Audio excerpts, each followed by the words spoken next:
विविध विद्याशाखांचे अधिष्ठाता, सिनेट सदस्य, विद्यापीठ प्राधिकरणाचे सदस्य, विभाग प्रमुख, प्राध्यापक, प्राचार्य, विद्यापीठ कर्मचारी आणि सर्व सन्माननीय अतिथीवृंदांचे मी अमृता इंदुरकर मनपूर्वक स्वागत करते.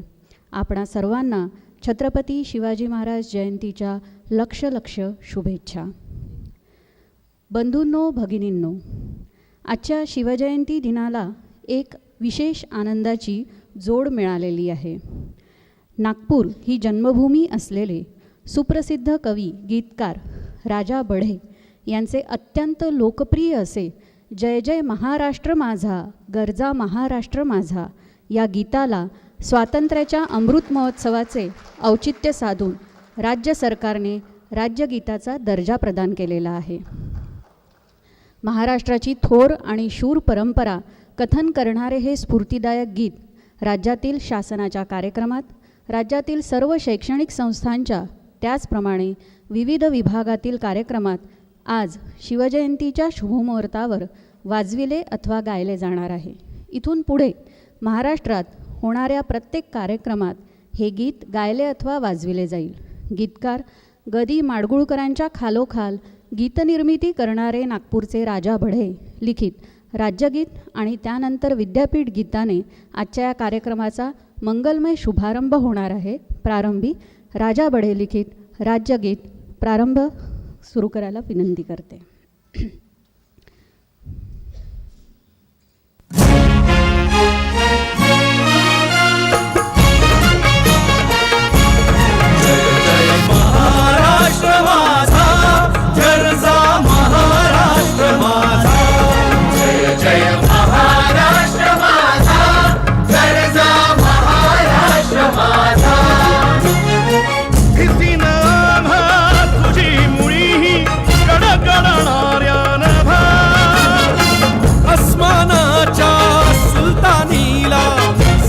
देती जिभा सह्याद्रीचा सिंह गर्जतो शिवशंभू राजा.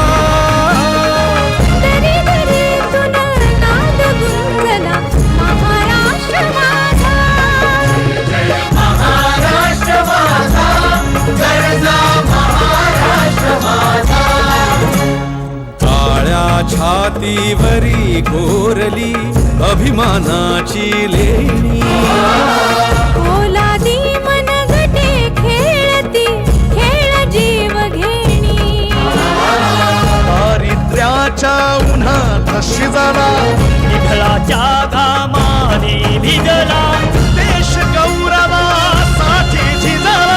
दिल्लीचेही रक्त राखी महाराष्ट्र माझा, जय महाराष्ट्र माझा, गरजा महाराष्ट्र माझा, जय जय महाराष्ट्र माझा. यानंतर विद्यापीठ गीत सादर होईल. कृपया सर्वांनी उभे राहावे.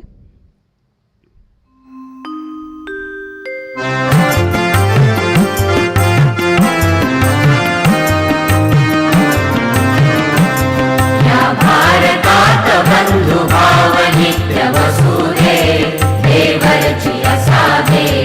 या भारतात बंधु भाव नित्य वसुधे देवरची असाधे. हे सर्व पंथ संप्रदाय एक दिसू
संप्रदाय एक दिसूदे मतभेद नसूदे या भारतात बंधु भाव नित्य वसुदे देवरची असादे देवरची असादे देवरची असादे.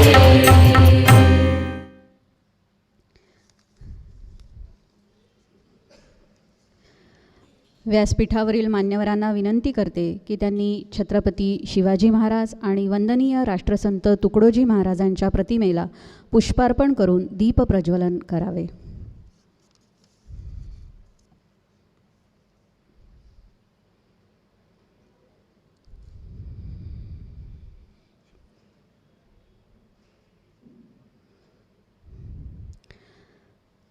दीपदेव नमस्तुभ्यं तिमिरो नाशितस्त्वया स्वयं जलन प्रकाशम नो यच्छसी तव मुदारभी.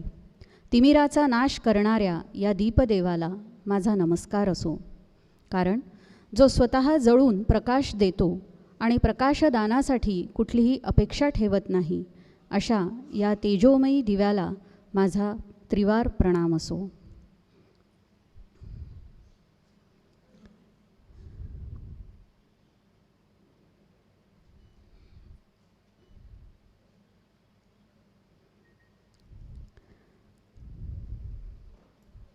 मान्यवरांचे धन्यवाद. कृपया आसनस्थ व्हावे.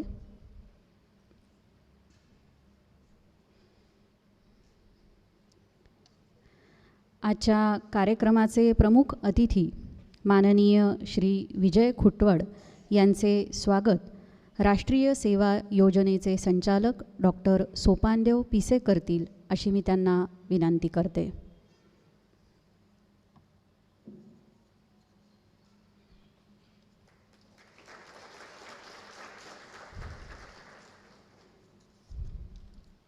धन्यवाद सर.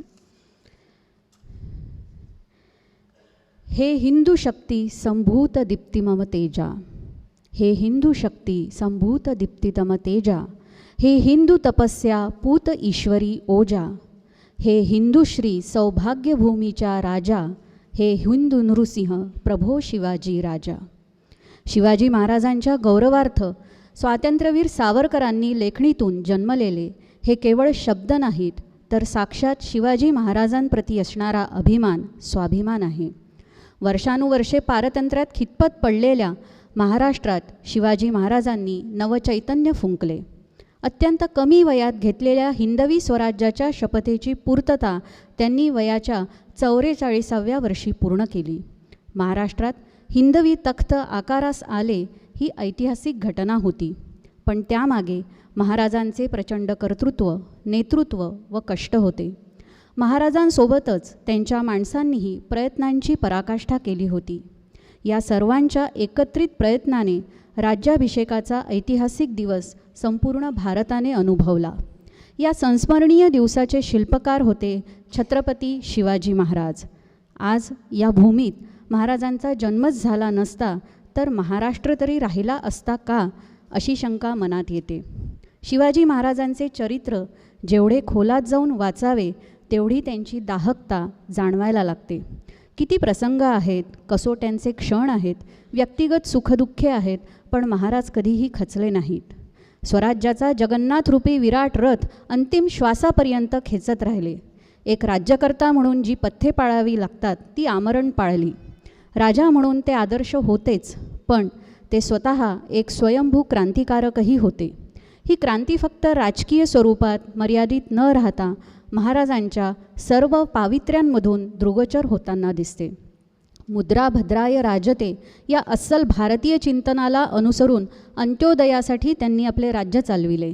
अशा पराक्रमी, सामर्थ्यसंपन्न, निर्मोही, विनम्र, श्रद्धावान, प्रजावत्सल, निस्पृह, निष्काम, कर्मयोगी, अध्यात्मप्रवण शिवरायांना जयंतीनिमित्त त्रिवार मुजरा. आजच्या या पावन जयंती दिनाच्या कार्यक्रमाला श्री विजय खुटवड यांच्या विचारवाणीचा आपणा सर्वांना लाभ होणार आहे. आपण पुण्याच्या यज्ञ हेल्थकेअर LLPचे संचालक असून आयुर्वेदिक उत्पादने तयार करणाऱ्या वैदिक फार्म्स संस्थेमध्ये भागीदार आहात. श्री संत सेवा संघाचे संस्थापक पूज्य श्री संजय गुरुजी यांच्या मार्गदर्शनानुसार श्री खुटवड यांनी लहान मुले व तरुणांमध्ये जीवनमूल्ये रुजविण्यासाठी 2000 पासून कार्यरत आहेत. गेल्या 22 वर्षांपासून श्री संतसेवा संघाचे आपण कार्यकर्ता आहात. याशिवाय पुण्याच्या ग्रंथराज श्री ज्ञानेश्वरी आध्यात्मिक साधना केंद्राचे आपण सहसचिव आहात. 19 वर्षांपासून आपण शिवचरित्राचे प्रवचनकार व व्याख्याते म्हणून नावलौकिक प्राप्त केलेला आहे. कॉर्पोरेट क्षेत्रात छत्रपती शिवाजी महाराज मॅनेजमेंट गुरु या विषयावर व्यक्तिमत्व विकासावर उद्बोधन करीत असता. पुण्याच्या इतिहास संशोधक मंडळाचे आपण सदस्य आहात. नाशिक येथे महिन्यातून 1 व्याख्यान असे 12 पुष्प असणारी श्री शिवचरित्र व्याख्यानमाला आपली नुकतीच पार पडलेली आहे. माननीय कुलगुरू डॉक्टर संजय दुधे यांना विनंती करते की त्यांनी श्री विजय खुटवड यांचा स्मृतिचिन्ह, ग्रामगीता, शाल व श्रीफळ देऊन सत्कार करावा.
मान्यवरांचे धन्यवाद. यानंतर ज्या क्षणाची आपणा सर्वांना अत्यंत वाट आहे ते श्री विजय खुटवड यांना छत्रपती शिवाजी महाराज जयंती दिनाच्या पर्वावर छत्रपतींची वीर कहाणी निधान आपुल्या हर्षाचे या विषयावर विचारपुष्प गुंफवण्यासाठी सविनय आमंत्रित करते. श्री विजय खुटवड.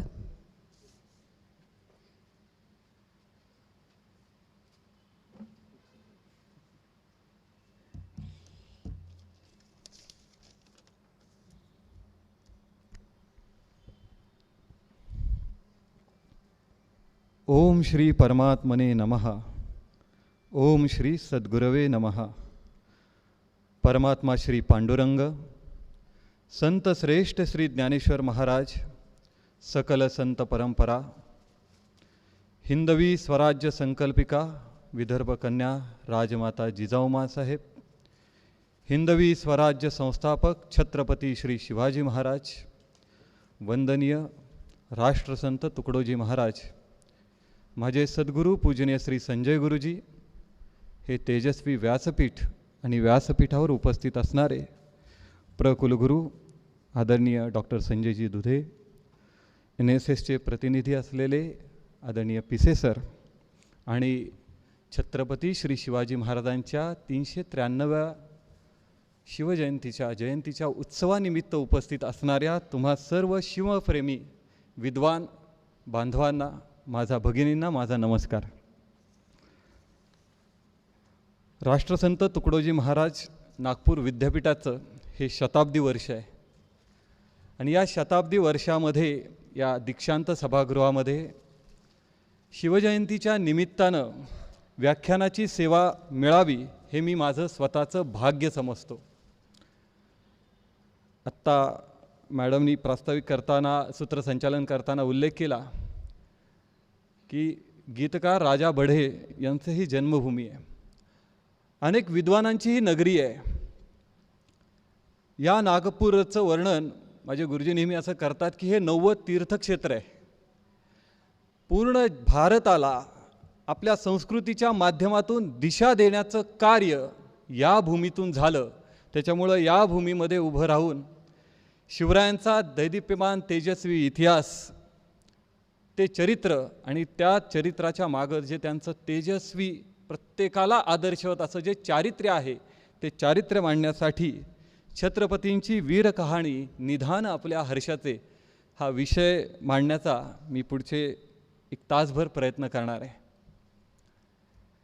राष्ट्रसंत तुकडोजी महाराज आपल्या आदेश रचना या पुस्तकामध्ये ग्रंथामध्ये पंचमहोत्सव सांगतात आणि त्या पंचमहोत्सवामध्ये दुसरा जो महोत्सव सांगितला आहे तो शिवजयंती आहे.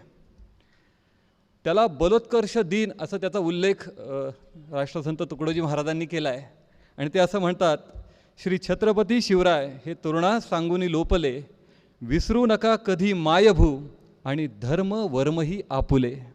इतिहास हा जगमान्य सारा, हो स्मृती तुझिया मना, भलधर्म देशा रक्षण्या कर सामुदायिक प्रार्थना. पुढे खूप सुंदर रचना त्यांनी केली आहे. या शूरवीरांचे धडे राहो सदा हृदयी तुझ्या, चापल्य आणि धैर्यही विश्वास त्यागे भूपूजा. निज धर्म निष्ठा राखण्या केली सुबल संवर्धना, बलधर्म देशा रक्षण्या कर सामुदायिक प्रार्थना. मला असं वाटतं की या दीक्षांत सभागृहामध्ये जे आपण सगळे जमलेलो आहोत ते छत्रपती शिवरायांची सामुदायिक प्रार्थना करण्यासाठी आपण एकत्र जमलो आहे. या भूमिकेतनं ही व्याख्यानरूपी सेवा करण्याचा मी प्रयत्न करणार आहे.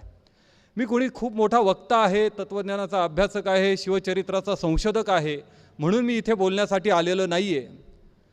तर माझे सद्गुरू पूजनीय संजय गुरुजींच्या मार्गदर्शनामध्ये गेली 25 वर्ष महाराष्ट्रामधल्या ज्या ज्या ठिकाणी गेलो आणि तरुणाईची जी आत्ताची अवस्था डोळ्यासमोर दिसतीये त्या तरुणाईला पुन्हा एकदा साद घालून तिला आपल्या महाराष्ट्राचं गतवैभव तिच्या अंतःकरणात रुजवणं या भूमिकेतून जो कार्याचा प्रसार श्री संत सेवा संघाच्या माध्यमातून होतोय त्यातला एक छोटासा घटक, एक कार्यकर्ता, एक साधक आणि शिवरायांचा पाईक या भूमिकेतनं मी तुमच्याशी संवाद साधणार आहे.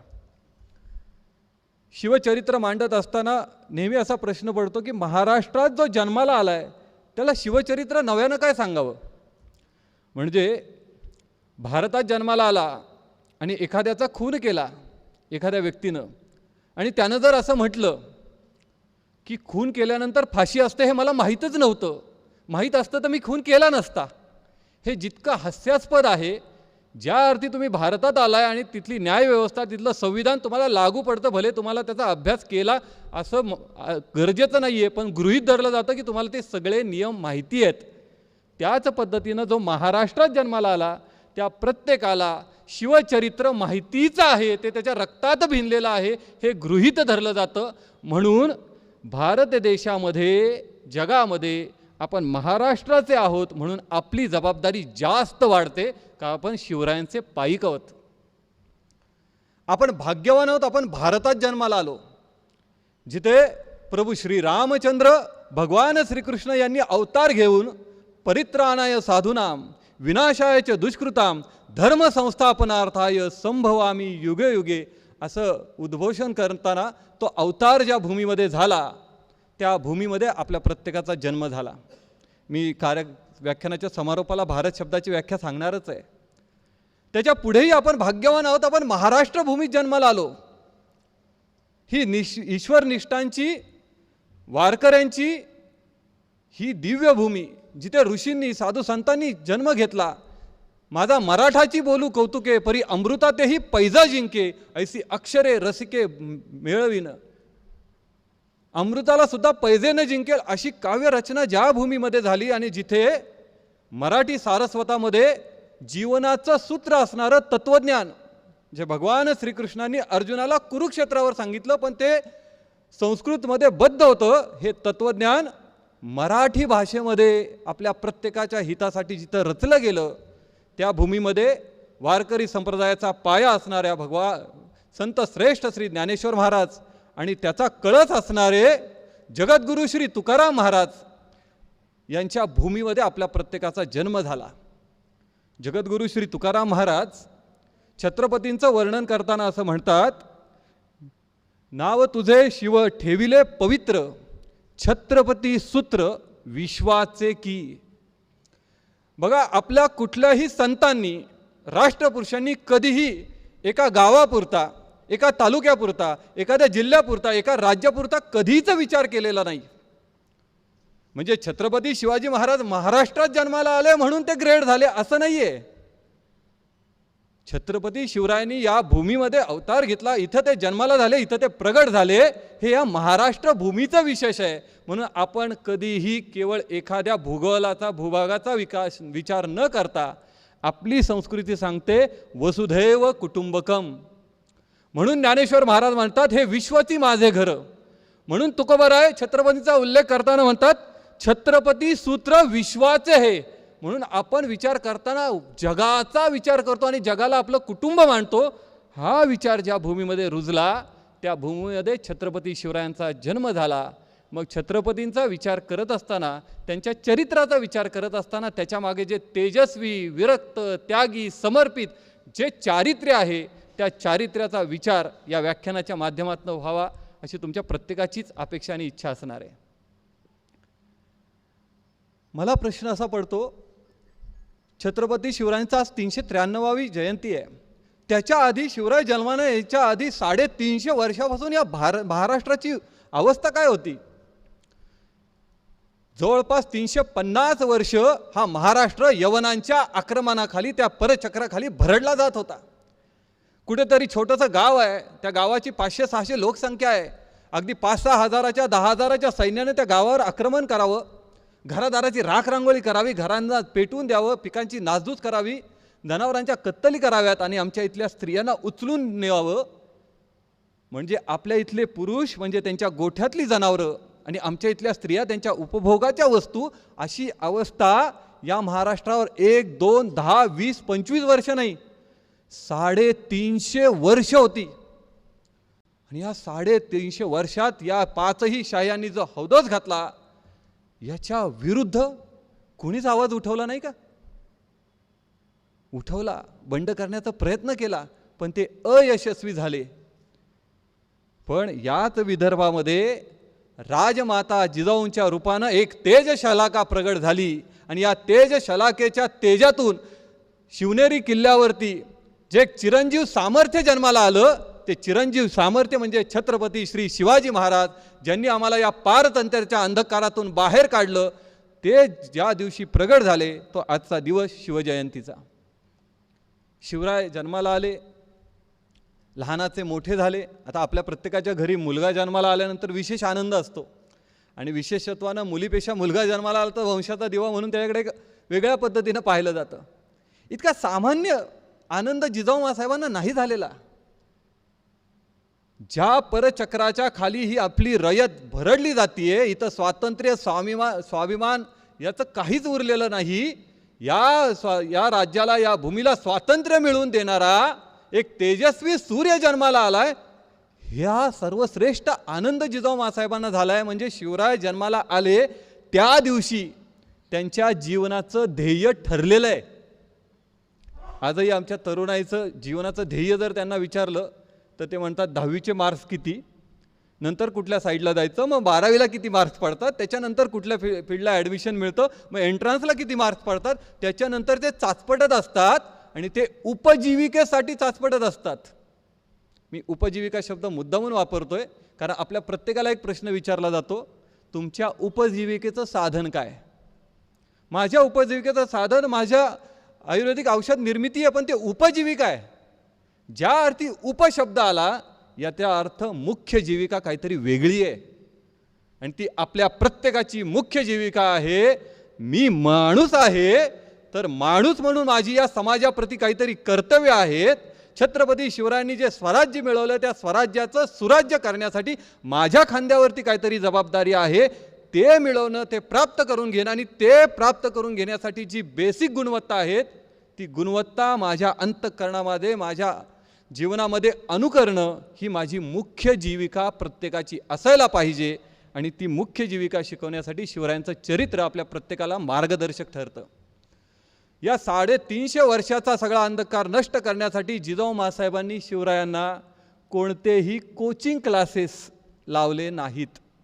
कुठेही पर्सनॅलिटी डेव्हलपमेंटच्या कोर्सला जा, एवढी निगेटिव्हिटी सगळ्या राज्यामध्ये पसरली आहे, कुणीच बंड करत नाही आहे, सगळ्यांनी शस्त्र ठेवलं आहे, कुणीतरी वतनदार होतं आहे, जहागीरदार होतं आहे, लाचार होतं आहे, या निगेटिव्हिटीतनं तू पॉझिटिव्ह विचार घे म्हणून पॉझिटिव्ह थिंकिंगचे कोर्स नाही लावले. जिजाऊ माँसाहेबांनी शिवरायांना रामायण आणि महाभारत शिकवलं. हे आमचे सांस्कृतिक कोश आहेत, ही आमची विचारधारा आहे, हा भारतीय संस्कृतीच्या पाठीचा कणा आहे. आणि तो अंतःकरणामध्ये शिवरायांच्या रुजत गेला. आणि ते जसं जसं रुजत होतं तसंच होतं शिवराय प्रगल्भ होतं ते. आणि त्यांनी हिंदवी स्वराज्याचं स्वप्न पाहिलं.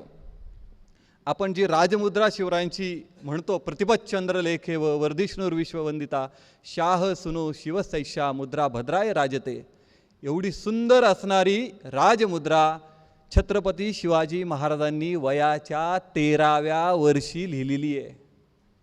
आज 13 वर्षाचा मुलगा काय करतो? मी हिंदवी स्वराज्य निर्माण करेल ही शपथ शिवरायांनी 15व्या वर्षी घेतली आहे. ज्या वयामध्ये ज्ञानेश्वर महाराजांनी विश्वाचा विचार केला, ज्या वयामध्ये श्रीमद आद्य शंकराचार्यांनी भारतभर अद्वैत तत्वज्ञानाच्या प्रसाराचं कार्य सुरू केलं, ज्या वयामध्ये स्वामी विवेकानंदांनी कार्य केलं, त्या वयामध्ये छत्रपती शिवाजी महाराजांनी हिंदवी स्वराज्याची शपथ घेतली. त्याच वयाचा विचार करता दुर्दैवानं आपल्याकडं असं म्हणावं लागतं 16वं वरीस धोक्याचं. काय अवस्था आली आपल्या भारतभूमीमध्ये आपल्या तरुणाईवरती. असे रक्त सळसळलेले, पराक्रमाचा विचार करणारे, जगासाठी काहीतरी करावं, या देशासाठी समर्पण करावं, अशी तरुणाई, अशी सळसळत्या उत्साहाची कुठं गेली आहे? ही तरुणाई आपल्या प्रत्येकाला शोधण्याची, तिच्यात हा संस्कार रुजवण्याची काळाची गरज आहे. म्हणून छत्रपती शिवाजी महाराज हिंदवी स्वराज्याची शपथ घेत असताना असं म्हणतात, हे हिंदवी स्वराज्य व्हावे हे श्रींच्या मनात खूप आहे. शब्दशः वाक्य असं आहे. श्री म्हणजे कोण? आणि नेहमी प्रश्न असा पडतो की ते असं का नाही म्हणाले हे हिंदवी स्वराज्य निर्माण व्हावे, हे शिवाजी शहाजी भोसले याची इच्छा आहे. काय हरकत आहे? आपण आपलं नाव लागावं याच्यासाठी किती तडफडत असतो. म्हणजे माझा इथं उल्लेख करताना यांनी परिचय करून दिला तेव्हा विजयजी खुटवड जी म्हटलं की एक आदर आणि असं हुरळून जातो आपण अंतःकरणातून. तिथे त्यांनी स्वतःचं नाव का नाही लावलं? शिवाजी शहाजी भोसलेची इच्छा आहे. कारण निश्चित समजूयात आपण की छत्रपती शिवरायांनी घेतलेले हिंदवी स्वराज्य हे ईश्वरी कार्याचा भाग आहे, म्हणून त्याला श्री शब्द लावला. हे माझ्या एकट्याचं नाही आहे, हे ईश्वरी कार्य आहे. आणि ईश्वरी कार्य काय सांगतंय तर समाजाला केवळ भूमी स्वातंत्र्य करून नाही, भूमी स्वातंत्र्य केली हो अनेक ठिकाणी होईल, पण त्या भूमीमध्ये राहणाऱ्या लोकांची अंतःकरणं जर निस्वार्थ निरपेक्ष समाधानी नसतील, एकमेकाला मदत करू या भावनेची नसतील तर त्याचा उपयोग काय? शेवटी जिथं भूमी स्वातंत्र्य होती तिथं माणूसच राहतो. आणि माणूस आला म्हणजे तो आपला कचरा शेजारच्याच्या दारात टाकणार, माणूस आला म्हणजे तो एकमेकांशी भांडणार, माणूस आल्यानंतर तो स्वार्थाचा विचार करून दुसऱ्याचा हिसकावून ओरबाडून घेण्याचा विचार करणार. म्हणून माझे सद्गुरू पूजनीय संजय गुरुजी नेहमी म्हणतात, अगदी विज्ञानाच्या मदतीनं आपण चंद्रा मंगळावर जरी गेलो तरी सुद्धा चंद्रावर आणि मंगळावर जाणार म्हणजे माणूसच जाणार ना. आणि माणूस जाणार म्हणजे तो त्याच्या वृत्तींसकट जाणार, आणि तिथं वृत्तींसकट जाणार म्हणजे तिथं तो स्वार्थी अहंकारानंच जगणार, दुसऱ्याला त्रास होईल असंच जीवन जगणार. म्हणजे चंद्रा मंगळावर सुद्धा संत विचार आणि शिवचरित्राचीच गरज आहे, त्याच्याशिवाय त्याच्यात पूर्णत्व येऊच शकत नाही. म्हणून माणसाचं पूर्णत्व सांगण्यासाठी हिंदवी स्वराज्याच्या शपथेचा सुद्धा विचार करावा लागतो. मी भाग्यवान आहे की मी रायरेश्वर जिथे हिंदवी स्वराज्याची शपथ घेतली, जिथे छत्रपती शिवाजी महाराजांनी 25 वर्ष स्वराज्याची राजधानी असं किल्ले राजगडाच्या पायथ्याशी माझा जन्म झाला. मी स्वतःला खूप भाग्यवान समजतो. म्हणून हे शिवचरित्र प्रसाराचं जास्त कर्तव्य माझ्या जीवनामध्ये महत्त्वाचं वाटतं. हिंदवी स्वराज्याची शपथ घेत असताना एक प्रसंग प्रकर्षाने जाणवतो, तो म्हणजे आजच्या समाजामध्ये दिसणारी सगळ्यात मोठी अडचण, मुलगा आमचं ऐकत नाही. तुम्ही कुठल्याही घरी जा, पहिलं वाक्य असतं, काय हो तुमच्या मुलाचं काय चाललंय? काही नाही, तो मोबाईलमध्ये बघतोय, अभ्यास कर सांगितलं तरी करत नाही, काहीतरी खेळतोय, आणि या लॉकडाऊननी तर प्रत्येकाच्या हातातच मोबाईल दिला. अभ्यास करतोय का त्या मोबाईलवरती दुसरं काहीतरी बघतोय हे कळतही नाही. स्वराज्याची शपथ घेत असताना महाराजांच्या समोर किती वयाची मुलं आहेत? तानाजी मालुसरे वय वर्ष 14, सूर्याजी मालुसरे वय वर्ष 9, 6वीत शिकणारा आत्ताचा मुलगा. आणि बाजी पासलकर स्वराज्याचे पहिले सरसेनापती, वय वर्ष 65. कुठं आली जनरेशन गॅप? आज आपण जनरेशन गॅपच्या एका टायटल खाली सगळं माफ करतो. जनरेशन गॅप आहे हो, आमच्या काळात ते नव्हतं. 65 वर्षाच्या बाजी पासलकरांपासून 9 वर्षाचे सूर्याजी मालुसरे तिथं प्रतिज्ञाबद्ध होत आहेत, तेव्हा त्यांना जनरेशन गॅप नाही वाटली.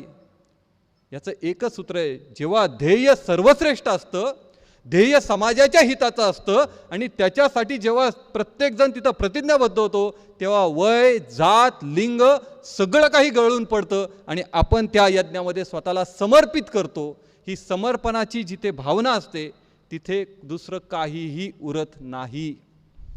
काल असंच विचार करत असताना मनामध्ये एक विचार आला की ज्या संघटना, जे कार्य फक्त भावनेवर उभं राहतं, भावनेवरती, तिथे भावना दुखावली की ते संघटन तुटतं. ज्या संघटना केवळ बुद्धिवाद्यांच्या बळावरती उभ्या राहतात, प्रचंड बुद्धिमान विद्वान लोक एकत्र आली, तर्क तर्क तर्क करत राहतात, हे काम असं करू का तसं करू का, हे याचा इतका कीस काढतात. आणि जे तर्कट वृत्तीनं जातात, जे बुद्धिमान स्वतःला समजतात, त्यांच्यातला अहंकार कुठल्याही क्षणी उभा राहतो. त्या अहंकाराला थोडासा धक्का लागला की ते कार्य, ती संघटना कोसळते. आणि जे बुद्धीतल्या प्रचंड विचारानं, मनातल्या चांगल्या भावनेनं, शुद्ध भावनेनं, समर्पण वृत्तीनं, माझं सगळं जाऊ द्यात, फक्त राष्ट्रासाठी मी पूर्णत्वानं समर्पित आहे, या समर्पित वृत्तीनं जी संघटना उभी राहते, तिचं अस्तित्व छत्रपती शिवाजी महाराजांच्या समाधीनंतर सुद्धा आज 350 वर्ष छत्रपती शिवाजी महाराज असं म्हटल्यानंतर आपसूक तोंडातून जय बाहेर पडतं. इतकं तेजस्वी कार्य ते टिकतं, उरतं आणि त्याचा जयघोष सूर्य चंद्र असेपर्यंत राहतं. याचं एकमेव कारण आहे ते म्हणजे पूर्णत्वानं असणारं समर्पण. आणि समर्पणाच्या बळावरच आपली संस्कृती राहते. म्हणून त्याग आणि समर्पण हे जीवनमूल्य महाराजांनी त्या शपथेच्या वेळेला रुजवली. नंतर स्वराज्याचं तोरण बांधलं. तोरणा किल्ल्यावर आपल्या प्रत्येकाला इतिहास माहिती आहे. मला त्यातलं एक सूक्ष्मता अशी मांडायची आहे. स्वराज्याचं तोरण बांधत असताना तिथे सोन्याच्या मोहरांचे हंडे सापडले. आता इतिहास संशोधकांमध्ये अनेक मतमतांतर आहेत. 21 सापडले, 2 सापडले का 1 सापडले. मी संशोधक नाही आहे, त्याच्यामुळे मी त्या वादात जाणार नाही. पण असं समजूयात आपण 2च सापडले. महाराज तर तिथं नाही आहेत. स्वराज्याचं पहिलं तोरण बांधतायत, आहेत ते मावळेच आहेत. त्या मोहरांचे हंडे पाहिल्यानंतर त्या मावळ्यांच्या मनामध्ये पहिली भावना काय आली असेल? आणि आपण मावळ्यांना थोडा वेळ बाजूला करून आत्ताच्या काळात असणाऱ्या अनेक वेगवेगळ्या पुढाऱ्यांना तिथं ठेवून पाहूयात 1 सेकंदासाठी. एक तर उल्लेखच सापडला नसता. दुसरं, जर उल्लेख सापडला असता तरी थोड्या मोहरा तू घे, थोड्या मी घेतो, महाराजांना एकच हंडा देऊ, एक हंडा आपल्या सगळ्यांच्यात वाटून घेऊ, असंही होऊ शकलं असतं. पण विचार करा, ज्यांच्या पिढ्यानं पिढ्या परचक्रानं भरडलेल्या गेलेल्या आहेत, ज्यांच्या घरी एक वेळचा अन्न खाण्याची सुद्धा अवस्था राहिलेली नाहीये, अशा त्या मावळ्यांनी घरचं सगळं दुःख, ती अवस्था बाजूला सोडून त्या हंड्यातल्या एकाही मोहरेला हात न लावता सगळ्याच्या सगळं सापडलेलं धन छत्रपती शिवरायांच्या समोर आणून ठेवलं. महाराजांनी त्या निर्जीव मोहरांकडे काय पाहिलं असेल? त्या निर्जीव मोहरांपेक्षा सोन्याहूनही श्रेष्ठ अशा सजीव मोहरा महाराजांच्या समोर उभ्या होत्या. महाराजांनी त्यांच्या पाठीवर कौतुकाने थाप टाकले असेल आणि म्हटले असतील की अरे तुम्ही माझ्या मोहरा आहात. तुम्ही प्रत्येकजण जो मावळा तिथं आहे तो मूर्तिमंत वैराग्याचं प्रतीक आहेत. त्या एकाही मावळ्याच्या मनामध्ये भ्रष्टाचाराची कुठलीही, स्वार्थाची कुठलीही भावना निर्माण झाली नाही. हे स्वराज्याचं विशेष आहे. म्हणून केवळ गंधबुक्का लावणं, माळ घालणं, भगवी वस्त्र घालणं हेच केवळ वैराग्य नाही आहे. वैराग्य अंतःकरणात ठसवलेलं असलं पाहिजे आणि हे मावळ्यांच्या अंतःकरणात रुजलं होतं. म्हणून आजही स्वराज्याचं उल्लेख आपण अभिमानानं करतो. ही आपल्या मावळ्यांची गुणवत्ता आहे. दुसरं एक उदाहरण आपण पाहू शकतो मावळ्यांबद्दलचं. अनेकांच्या बखरकारांनी त्याचा उल्लेख केला आहे कल्याणच्या सुभेदाराच्या सुनेचा. आपणही अनेक वेळा ऐकला असेल. कल्याणच्या सुभेदाराच्या सुनेला त्या कल्याणपासून राजगडापर्यंत घेऊन आले आणि मग छत्रपती शिवाजी महाराजांनी तिची खणा नारळानं ओटी भरली आणि तिला पुन्हा सन्मानानं परत पाठवलं. जिजाऊ मासाहेबांचे शिवरायांवरती ते संस्कारच होते की तिचा सन्मानच केला जाणार होता. पण प्रश्न असा पडतो, कल्याणपासून राजगडापर्यंत एकाही मावळ्यानं त्या स्त्रीच्या केसालाही धक्का लावला नाही. आमच्या आया बहिणींवर आजपर्यंत झालेल्या अन्यायाचा सूड म्हणून जर एका जरी मावळ्यानं त्या स्त्रीला हात लावला असता, तिच्यावर अत्याचार केला असता, तर शिवाजी महाराजांनी कोणाची खणा नारळानं ओटी भरली असते. आज समाजात जे प्रश्न भेडसावत आहेत ना, त्या सगळ्या प्रश्नांचं उत्तर या प्रसंगामध्ये दडलेलं आहे. आपण तरुणाईच्या अंतःकरणामध्ये काय विचार रुजवतो. कुठलाही मावळा कामनेच्या भोगाच्या आहारी जात नाही हो. केवढं हे वैराग्य आहे, केवढी विरक्त भावना आहे, आणि हे रुजवणं आजच्या काळाची गरज आहे. महाराजांनी अशी अनेक उदाहरणातून, अशा अनेक प्रसंगातून मावळ्यांची अंतःकरणं तपासली, त्यांची तशी ती विचारधारा घडवली, आणि म्हणून स्वराज्य उभं राहिलं. आणि अशा स्वराज्यावरती पहिलं आक्रमण जे आलं, सगळ्यात मोठं आक्रमण ते म्हणजे होतं अफजल खान. मी अफजल खानाचा प्रसंग अगदी थोडक्यात मांडण्याचा प्रयत्न करणार आहे, कारण अफजल खान वध हा प्रसंग मांडण्यासाठी जवळपास 2.5 तास लागतात. एवढी सूक्ष्मता त्या प्रसंगामध्ये. पण अफजल खानाच्या बाबतीमध्ये त्याचं जे वर्णन आहे ते इतिहासात सप्रमाण मांडलेलं आहे. म्हणजे अफजल खानाचा पराक्रम पाहून औरंगजेब सुद्धा घाबरला होता. औरंगजेबाला कित्येक दिवस त्या परांड्याच्या किल्ल्यामध्ये अफजल खानानं नजरकैद करून ठेवलं होतं. श्रीरंगपट्टणच्या राजाला त्यांनी मिठी मारून कवेत घेऊन मान दाबून मारून टाकलं होतं. तो एका स्वयंपाकीण बाईचा मुलगा, पण त्याची ताकद इतकी असुरी आणि पाशवी होती. आणि असं आक्रमण स्वराज्यावर आलंय. आणि तो येताना काय म्हणतोय, ओ शिवा, ओ तो पहाड का चुहा, डोंगरातला उंदीर आहे. आत्ता एक खूप मोठा सोशल मीडियामध्ये आणि तरुणाईमध्ये शब्द चालू आहे, मी सगळीकडेच बघतो, तुम्हालाही जाणवत असेल, भाईंची दहशत असा एक शब्द येतो. कुठेही खाली एखाद्याचा फोटो टाकायचा आणि खाली नाव येतं भाईंची दहशत. काही नसते. दहशत कशा पद्धतीची असावी हे छत्रपती शिवरायांच्या या प्रसंगात बघा. ती बडी बेगम साहेबा त्या अफजल खानाला विचारते की तो डोंगरातला उंदीर ज्याला तू म्हणतोयस त्याला पकडण्यासाठी तुला सैन्य किती पाहिजे. तो म्हणतो 10,000 पायदळ, 12,000 घोडदळ, 65 उंट, 1200 उंट, 65 हत्ती, अशा जवळपास 23,000चं सैन्य घेऊन अफजल खान शिवाजी महाराजांना पकडायला येतो. याला म्हणतात दहशत. किती काळासाठी तू तुझी मोहीम आखशील. तो म्हणतो मला 3 वर्ष पुरेल इतकी साधन सामग्री आणि धान्य द्या. 3 वर्ष. डोंगराचा उंदीर म्हणायचं आणि त्याला पकडायला 23,000चं सैन्य आणि 3 वर्षाची मोहीम घेऊन जायचं. केवढा हास्यास्पद ही गोष्ट आहे. याला म्हणतात शिवरायांच्या तेजस्वी चारित्र्याचा प्रभाव. अफजल खान स्वराज्यावर चालत आला, ते तुळजापूरला गेला, त्या तुळजाभवानीच्या ठिकऱ्या गेला, तो पंढरपुरात गेला, पंढरपुरात त्याने उपद्रव केला.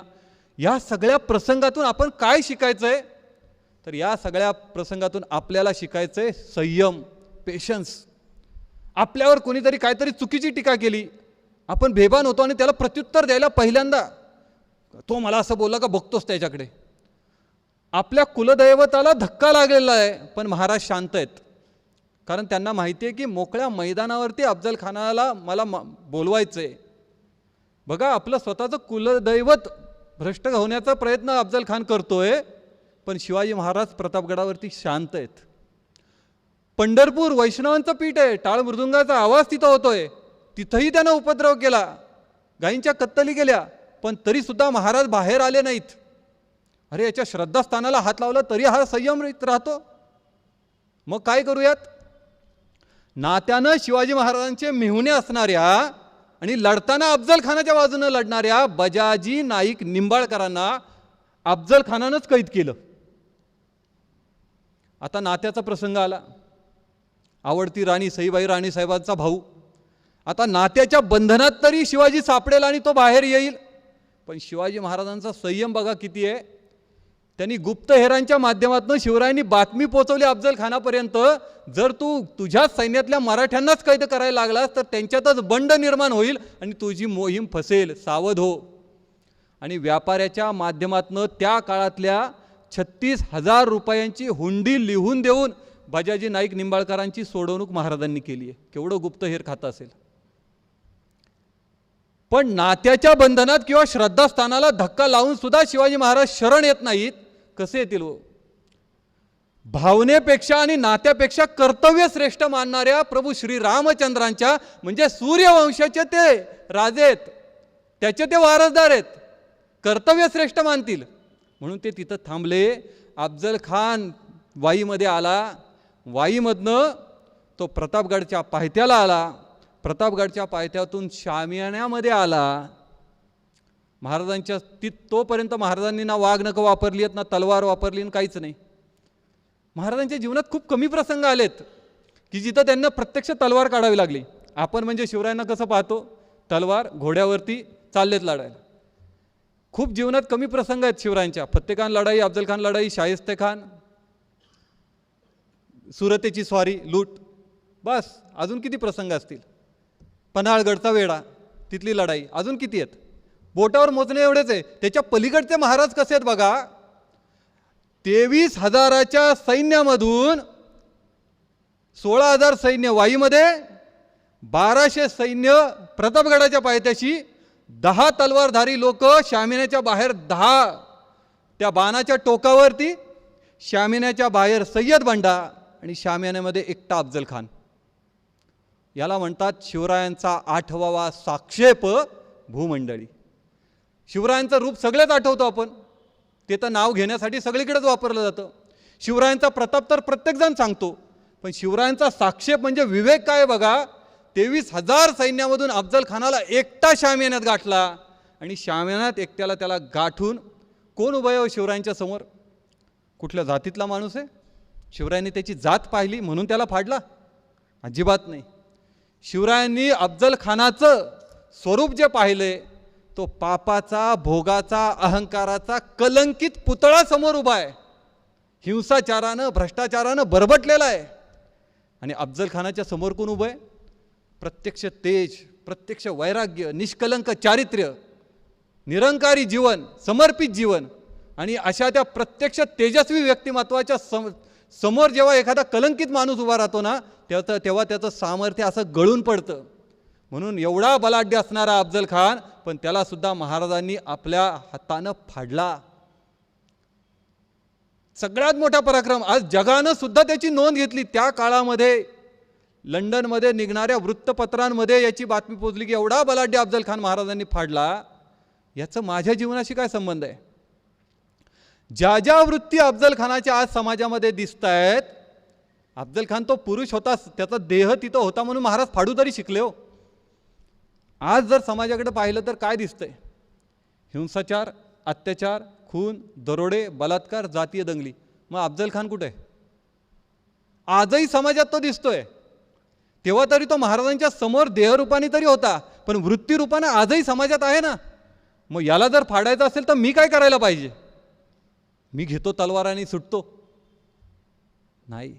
संविधान आहे, लोकशाहीमध्ये राहतो आपण. जी वाघनखं महाराजांनी वापरली त्या वाघनखांच्या मागे मनगट आहे. या मनगटामध्ये केवळ ताकद असून चालत नाही, दंडामधली ताकद, मसल पॉवर.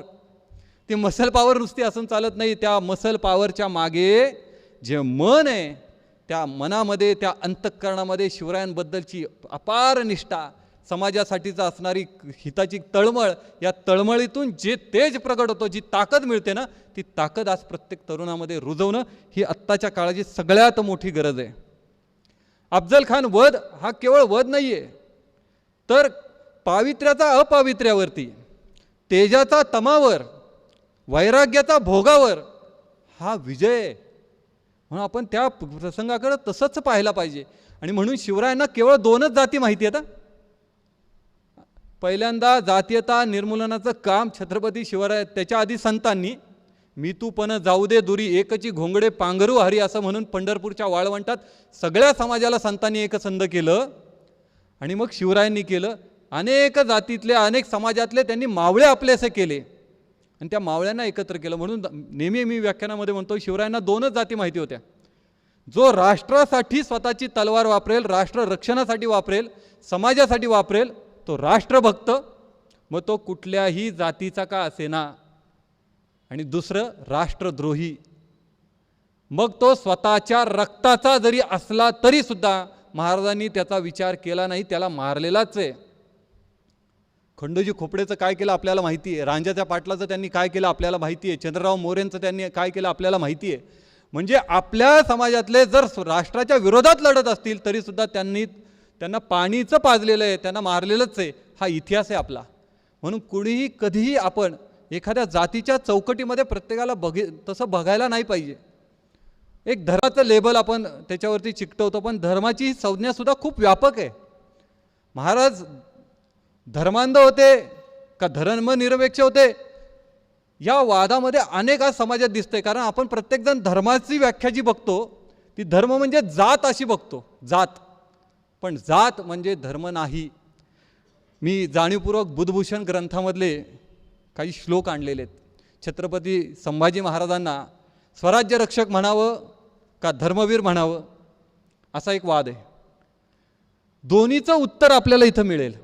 तेच त्यांच्या राजनीती या प्रकरणामध्ये, बुधभूषणमधल्या राजनीती प्रकरणामध्ये म्हणतात, सत्यम शौचम दया दानम परद्रव्यम न गृह्यते ब्रह्मचर्यम तपोमूलम एतत् धर्मस्य लक्षणम. जे धर्माची आपण व्याख्या करतो ती जातीयतेवरती करतो, जी संतांनाही मान्य नाही, राष्ट्रपुरुषांनाही मान्य नाही आणि संभाजीराजे आणि शिवरायांना पण मान्य नाही. ज्यानं स्वतःच्या जीवनात सत्याचा अंगीकार केलाय, ज्यानं स्वतःचं अंतःकरण शौच म्हणजे शुद्ध ठेवलंय, जो प्रत्येकावरती दया भावनेनं जीवन जगतो, जो दान करतो, जो परद्रव्य म्हणजे दुसऱ्याचं द्रव्य जो चोरत नाही, पापानं संपत्ती मिळवत नाही, जो ब्रह्मचर्याचं पालन करतो, हे सगळ्या गोष्टी तपाचं मूळ आहे. आणि ह्या तपपूत जीवनाला धर्मलक्षण म्हटलंय. या व्याख्येवरती छत्रपती संभाजी महाराजांना धर्मवीरच म्हटलं पाहिजे, कारण हे त्यांनी बुधभूषण ग्रंथामध्ये लिहिलंय. धर्म रक्षती रक्षिता याचा अर्थ धर्माचं रक्षण करेल. म्हणून भगवद्गीतेमध्ये भगवान श्रीकृष्ण अर्जुनाला म्हणतात, स्वधर्मू जो बापा तो नित्य यज्ञ जाणपा. मग काय आहे धर्माची व्याख्या? तर आपल्या प्रत्येक मनुष्यासाठी धर्म सांगत असताना संतांनी सांगितलेलं आहे, पशुपक्ष्यांसाठी धर्माचा अर्थ आहे स्वभाव. कुत्रा इमानी तो त्याच्या स्वभावानं, तो त्याचा धर्म. वाघ हिंस्र तो तशा धर्मानं राहणार. पंचमहाभूतांसाठी धर्माचा अर्थ आहे गुण. पाणी उताराच्याच दिशेनं वाहणार, अग्नी तापच देणार. आणि मनुष्यासाठी धर्माचा अर्थ आहे कर्तव्य. मी जर शिक्षक आहे, मी जर व्यावसायिक आहे, तर माझी धर्माची जी चौकट आहे ती ही सत्य शौच दान याच्या चौकटीत बसली पाहिजे. या पद्धतीनं माझं जीवन व्हायला पाहिजे, असं सगळ्या संतांना आणि संभाजीराजांना अपेक्षित आहे. अनेक जण व्याख्यानाच्या माध्यमातून तरुण वर्गातले विचारतात की शिवाजी महाराज शाकाहारी होते का मांसाहारी. तरुणाईला अनेक प्रश्न असतात. संभाजीराजांनी त्याचं उत्तर दिलं आहे.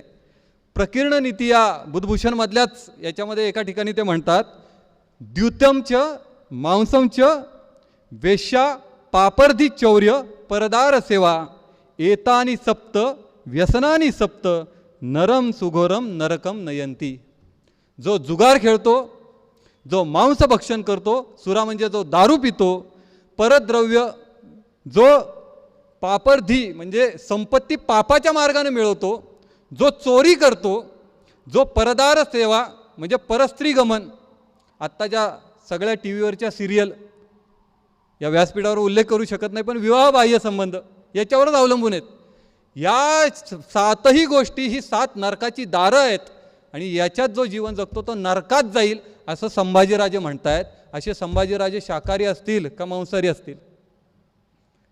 ज्यांचे जगद्गुरू श्री तुकाराम महाराज गुरु आहेत असे छत्रपती शिवाजी महाराज कोण असतील? असा विचार आपल्या प्रत्येकाला करायला पाहिजे.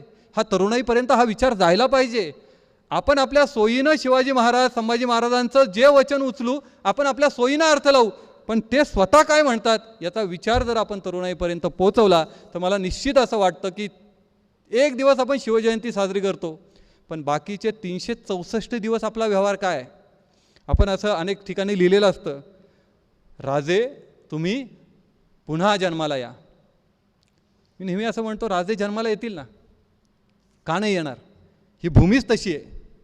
धर्मसंस्थापनेचे नर ते ईश्वराचे अवतार, जाहले आहेत पुढेही होणारं देणं ईश्वराचं. या भूमीला ईश्वरी देणंच आहे, ते पुन्हा पुन्हा येणारच आहेत. पण जर ते आलेच तर 2 तलवारी घेऊन येतील. एक तलवार असेल हे अफजल खान, शाहिस्ते खान, हे वृत्तीनं जगणाऱ्या, हिंसाचार, अत्याचार, खून, दरोडे, बलात्कार करणारे त्यांच्यासाठी, आणि दुसरी तलवार असेल आपल्या प्रत्येकासाठी. राजे म्हणतील, अरे मी तर जन्माला आलोच, पण मी जन्माला येण्याच्या आधी तू काय केलंस?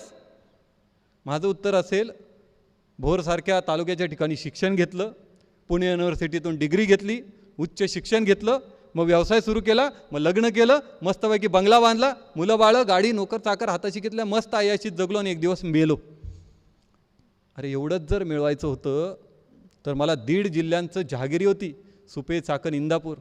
राहायला लाल महालासारखा महाल होता. मी विनोदाने नेहमी म्हणतो, जर महाराज आत्ताच्या काळात असते आणि लाल महालात राहत असते तर आमच्या इथे जसं हल्दीराम आहे तसं तिथं चितळे आहे. 42 इंचाच्या LED स्क्रीनवरती IPLची T20ची मॅच बघत आरामात ते बसले असते. नोकराला म्हटलं असतं, अरे त्या चितळ्यांची बाकरवडी आण, आयजाशीत खात बसतो. जे इतर वतनदार जगले, इतर जहागीरदार जगले, त्याचा विचार न करता आपल्या राजांनी स्वतःच्या जहागिरीवर त्या कुत्र्याला असा भाकरीचा तुकडा टाकावा ना, तशी त्या आदिलशहानं जहागिरी दिली होती, त्याच्यावरती लात मारली, सह्याद्रीच्या दऱ्याखोऱ्यांमध्ये गेले, तिथं कुठलाही नावलौकिक न ठेवता त्या झोपडीमध्ये जाऊन त्या शेंबड्या लेंबड्या पोरांना मातीनं भरलेल्या लाल मातीत असलेल्या त्या कपड्याच्या त्याची जात न पाहताना त्याला मिठी मारलं, त्याला आपलंसं केलं आणि त्यातून त्यांनी स्वराज्य निर्माण केलं. महाराजांनी स्वतःच्या असणाऱ्या सगळ्या जहागिरीला जर लात मारली असेल तर असं संकुचित स्वार्थाचं जीवन जगण्याचा आपल्याला काय अधिकार आहे? आपण जर त्यांचे पाईक असू तर असा विचार या महाराष्ट्र भूमीतल्या प्रत्येकाने करायला पाहिजे. आजकाल तरुणाईमध्ये फॅड निघाले, महाराजांसारखी दाढी वाढवायची, मग ते राजमुद्रा गळ्यामध्ये घालायची, मग ती हेअरस्टाईल तशी करायची. खूप हसायला येतं. याचं कारण बघा, जर आपल्याला तसा वेश घेऊन राहायचा असेल, वावरायचं असेल, तशी माझ्या वेगळ्या भाषेमध्ये शायनिंग मारायची असेल तर त्याची किंमत काय असते ना, या सगळ्या शायनिंग मारण्याची ते विचारावं लागेल. पन्हाळ्याच्या वेड्यातून बाहेर पडताना जे समर्पण, जे बलिदान दिलं त्या शिवाकाशीदांना. लाख गेले तरी चालतील, पण लाखाचा पोशिंदा जगला पाहिजे या गोष्टीसाठी राजांच्या जागेवर पालखीत बसून शिवाकाशीत भेटायला गेले. त्या सिद्धिजोहरनं पकडलं आणि पकडल्यानंतर जेव्हा कळालं की शिवरायांचं रूप घेऊन हा शिवाकाशी तिथं बसलेला आहे, तेव्हा तलवारीचे असंख्य वार शिवाकाशीदांवरती होत आहेत आणि त्या प्रत्येक वाराला शिवाकाशीद आनंदानं हसतायत की मी आयुष्यभर जगलो शिवाकाशीद म्हणून, पण मरताना मात्र मी शिवाजी महाराज म्हणून मरतोय, केवढं माझं भाग्य आहे. आपल्या शायनिंग मारण्याची जी किंमत आहे ना, ती किंमत शिवाकाशीदान एवढी असेल तरच आपल्याला तो मिरवण्याचा अधिकार आहे. म्हणून आपलं जीवन एक दिवस आपण ते जगण्याचा प्रयत्न जरी केला, म्हणून शिवचरित्र सगळ्यांनाच माहिती आहे, त्याच्या मागचं चारित्र्याची जी भावना आहे ती प्रत्येकाला प्रेरणादायी आहे आणि ती प्रेरणादायी आपल्या प्रत्येकाच्या अंतःकरणात रुजली पाहिजे. मग ते रुजवण्यासाठी काय करावं हे अगदी 5-10 मिनिटात मी सांगून मग थांबणार आहे. तानाजी मालुसरेंच्या जीवनातला प्रसंग आपल्या प्रत्येकाला मार्गदर्शन करतो. आता शालेय पुस्तकामध्ये शिवचरित्र इतक्या कमी याच्यात शिकवलं जातं, अगदी 1 पानाचा धडा. मुलांना आम्ही शाळांमध्ये, कॉलेजमध्ये विचारतो काय घडला प्रसंग, ते सांगतात काय नाही, रायबाचं लग्न ठरलं, पत्रिका घेऊन गेले, शिवरायांना पत्रिका दिली, म्हणाले राजे तुम्ही लग्नाला या. ते म्हटले नाही, तो कोंडाणा घ्यायचा आहे. मग ते म्हटले ठीक आहे, आधी लगीन कोंडाण्याचं. घरी गेले, तलवार काढली, गेले कोंडाण्यावर लढले, लढताना धारातीर्थी पडले आणि गेले. शिवराय आले आणि म्हणाले गड आला पण सिंह गेला. महाराष्ट्राच्या भूमीमध्ये हा प्रसंग एवढ्या पुरता नाही शिकवला पाहिजे. आपण आपल्या घरचं लग्न आठवू ना, आपल्या पोराचं लग्न काय काय करतो आपण, बस्ता, खरेदी, सोनं नाणं, कपडे लत्ता, खरेदी झाली आहे, पत्रिका छापल्यात, आपण आपली पहिली पत्रिका देवाला समर्पित करतो. तानाजी मालुसरे जे वयाच्या 14व्या वर्षी शिवरायांबरोबर आहेत आणि ज्यांच्यावरती शिवरायांपेक्षा काकणभर प्रेम जिजाऊ माँसाहेबांनी तानाजींवर जास्त केलं, त्या तानाजींना पहिली पत्रिका देण्याची इच्छा निर्माण झाली. जिजाऊ माँसाहेबांनी शिवरायांना पहिली पत्रिका, त्यांना ते देव गेले पत्रिका द्यायला. इकडे पुरंदरच्या तहापासून 3.5 वर्ष स्वराज्याचे 23 किल्ले आणि बराच मुलूक महाराजांना मिर्झा राजा जयसिंगांना द्यावा लागला आहे आणि महाराज 3 वर्षानंतर शांतपणे राजगडाच्या त्या दिंडी दरवाजातून उत्तरेकडे असणाऱ्या कोंढाणा किल्ल्याकडे बघतायत आणि त्याच्यावरचं निशाण त्यांना त्रास देत आहे. महाराज चिंतेत आहेत, विचार करा. आणि तानाजी मालुसरे आलेत. तानाजी मालुसऱ्यांना थोडा वेळ बाजूला ठेवून आत्ताच्या सामाजिक संघटनेत काम करणाऱ्या, वेगवेगळ्या पदावर काम करणाऱ्या लोकांना आपण तिथं ठेवून पाहूयात. काय केलं असतं? महाराज चिंतेत आहेत. बापरे, काही कामाला तर लावणार नाहीत ना, कामाला लावलं तर पोराचं लग्न जायचं, असा विचार करून लांबनच जे पत्रिका टाकतात, महाराज लग्नाला या, हे सामान्य लोक असतात, सामान्य कार्यकर्ते असतात कुठल्याही संस्थेतले, सामान्य. त्यांना काहीही फरक पडत नाही, ते लांबच असतात आणि शिवराई अशा लोकांच्या नादीही लागत नाहीत, त्यांना कामही सांगत नाहीत. जो बरा असतो ना, बरा, तो विचारतो तरी, राजे काय चिंता आहे, आत्ताच्या भाषेत काय टेन्शन आहे? काय नाही रे, ते कोंढाण्यावरचं. महाराजांनी तानाजी मालुसऱ्यांना सांगितलं नसतं, लगेच नसेल सांगितलं, पण आपण गेलो असतो ना, म्हटलं असते बरं झालं सापडला, विचारतो ना त्याला कामालाच लावतो. जो विचारतो पण म्हणतो महाराज बरोबर आहे, तुमची इच्छा आहे, तो कोंढाणा घ्यायचा आहे, आलो असतो पण मुलाचं लग्न आहे ना. माझ्यापेक्षा ना नेताजी पालकर खूप पराक्रमी आहे, त्याला लावा ना, त्याची तलवार काय चालते. इतर वेळी प्रत्येक गोष्टीमध्ये मला कसं पुढे येता येईल याच्यासाठी धडपडत असतो, तेव्हा नेताजी पालकरला मागे ओढू. पण जबाबदारी आपल्या खांद्यावर पडते तेव्हा अलगद दुसऱ्याच्या खांद्यावर ढकलण्याची वृत्ती असते. तो विचारतो, काम समजून घेतो, पण दुसऱ्याच्या खांद्यावर ढकलतो, तो बरा असतो पण उपयोगाचा नसतो. त्याच्यापेक्षा जो चांगला असतो तो जातो, विचारतो, वा महाराज तुमच्या मनातली इच्छा ना खूप भारी आहे, घ्यायला पाहिजे कोंढाणा, बरोबर आहे, 3.5 वर्ष झाली एकही किल्ला 23 पैकी घेतला नाही स्वराज्यात, असं कसं चालेल. पण हे बघा, 3.5 वर्ष थांबलात का नाही, 3.5 वर्ष. आता 10 दिवसावर रायबाचं लग्न आले, हे काय डोक्यावर रायबाच्या अक्षदा पडल्या की त्या क्षणाला घोड्याला टाच मारतो आणि जातो आणि घेतो ना किल्ला. किल्ला जातोय कुठं, 3.5 वर्ष कुठं गेला का, जागेवरच राहणार आहे ना. आपल्या सोयीनं आपली वेळ मागून जे समाजकार्यामध्ये वेगवेगळ्या जबाबदाऱ्या घेण्यामध्ये इच्छा निर्माण करतात, यांचाही समाजासाठी काहीही उपयोग नाही, कारण ते त्यांच्या सोयीनं बघतात.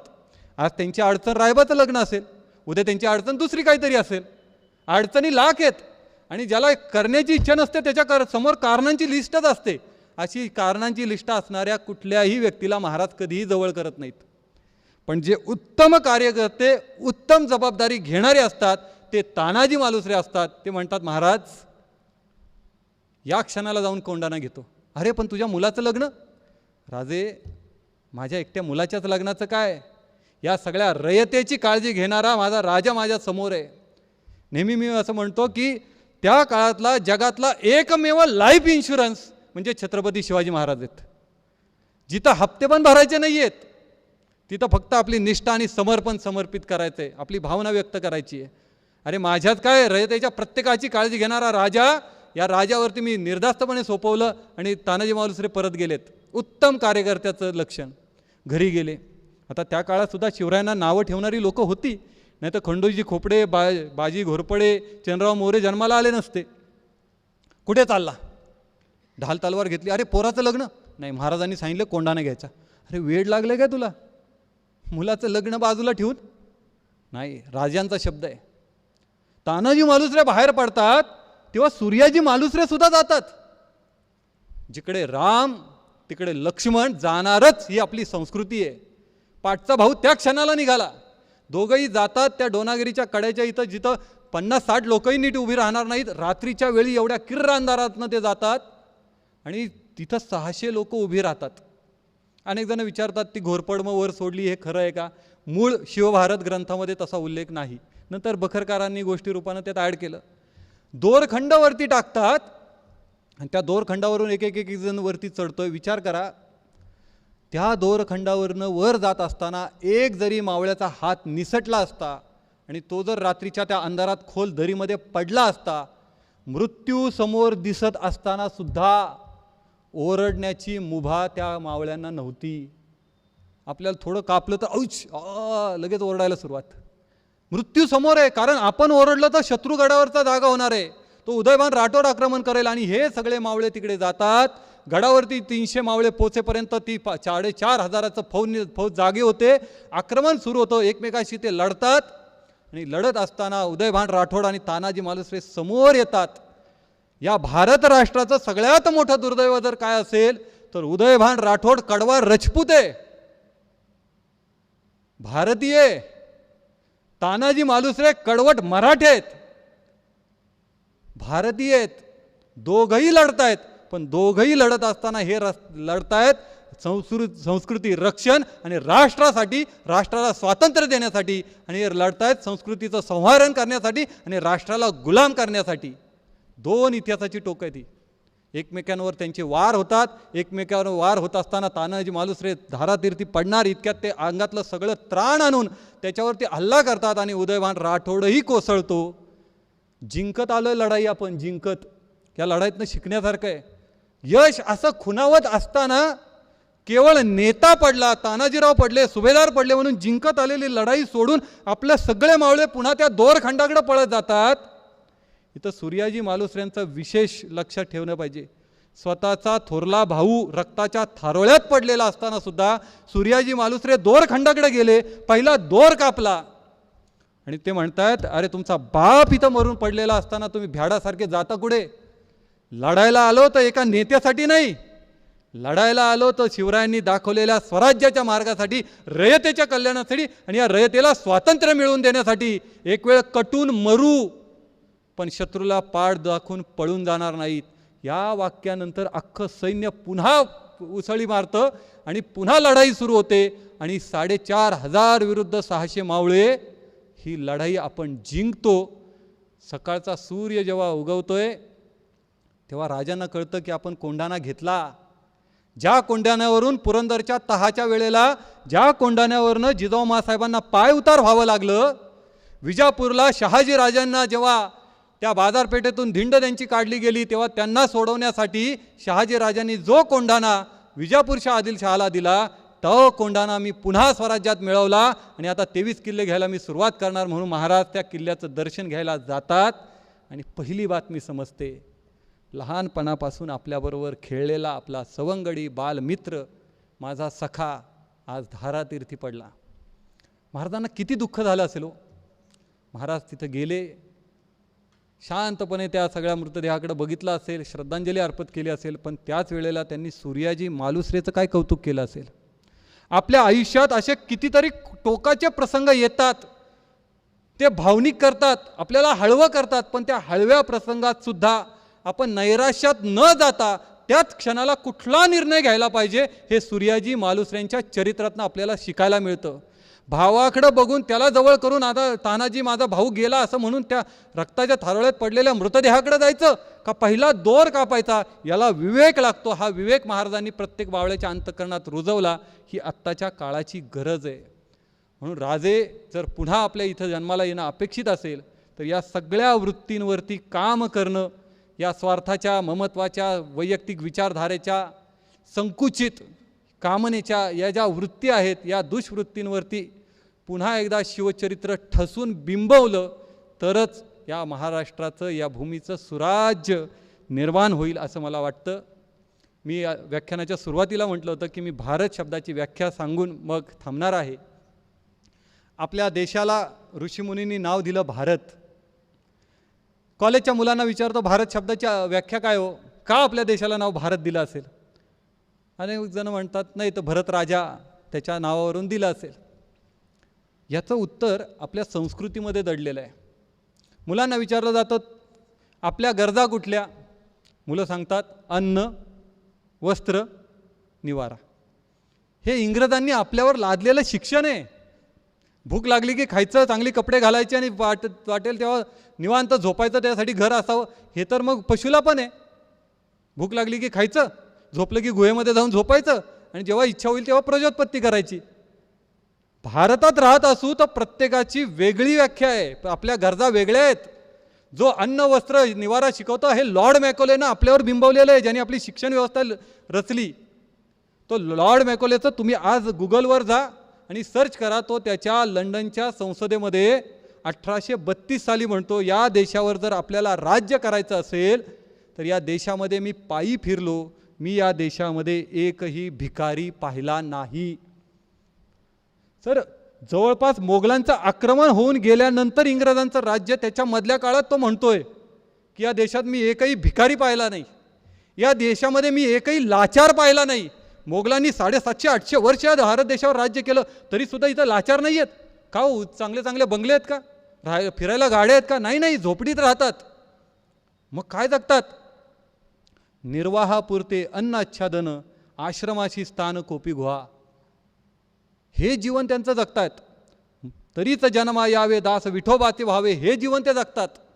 आणि हे जीवन त्यांना शिकवणारी त्यांची भारतीय संस्कृती आहे. ही भारतीय संस्कृती जर मोडायची असेल तर त्यांच्या संस्कृतीवर घाला रामायण महाभारतापासून त्यांना वेगळं करा, तरच आपण या देशावरती राज्य करू शकतो. हे त्याचं लॉर्ड मॅकॉलेचं स्टेटमेंट आजही गुगलवर आहे. आणि म्हणून आपल्या गरजा काय असतील तर मनुष्य जो प्रत्येकाला समजतो आणि या भारतभूमीत जन्माला आला आहे, त्या प्रत्येकाची गरज आहे शारीरिक, मानसिक आणि बौद्धिक. म्हणून आपल्या भारत देशाची व्याख्या किती सुंदर आहे बघा. भा आणि रत असे दोन वेगळे शब्द आहेत. रत म्हणजे बुडलेला असणं, रमलेला असणं. जसं तो गुलाबजाम त्या पाकामध्ये पूर्ण बुडलेला असतो, किंवा लोणचं जसं त्या सारामध्ये पूर्ण मुरलेला असतं, असा मुरलेला असणं. आणि भा या शब्दाला 3 अर्थ संस्कृतमध्ये आहेत. भा म्हणजे भक्ती, भा म्हणजे ज्ञान आणि भा म्हणजे तेज. आता 3 गरजा बघितल्या आपण, शारीरिक, मानसिक, बौद्धिक. आणि भाचा अर्थ पाहिला भक्ती, ज्ञान आणि तेज. आता त्याची जोडी बघा किती सुंदर लागते. भक्ती हा मनाचा विषय.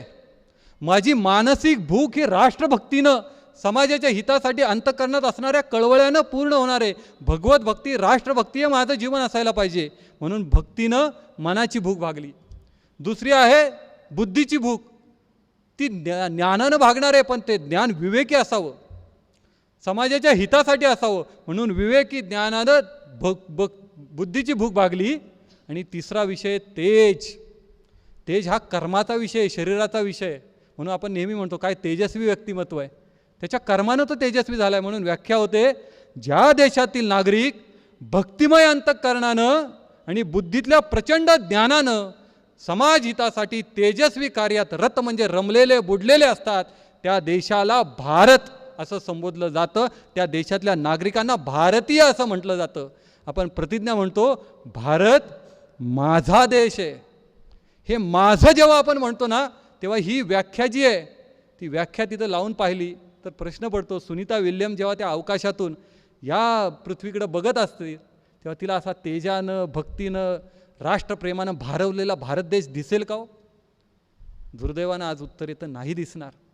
65% तरुणांच्या या देशामध्ये असं तेजानं लखलखणारा, भक्तीनं भारावलेला असा तरुण जर पुन्हा निर्माण करायचा असेल तर त्याच्यासाठी आपल्या प्रत्येकाला संत विचार, राष्ट्रपुरुषांचं चरित्र आणि शिवचरित्र ठासून मांडलं पाहिजे आणि ते सप्रमाण मांडलं पाहिजे.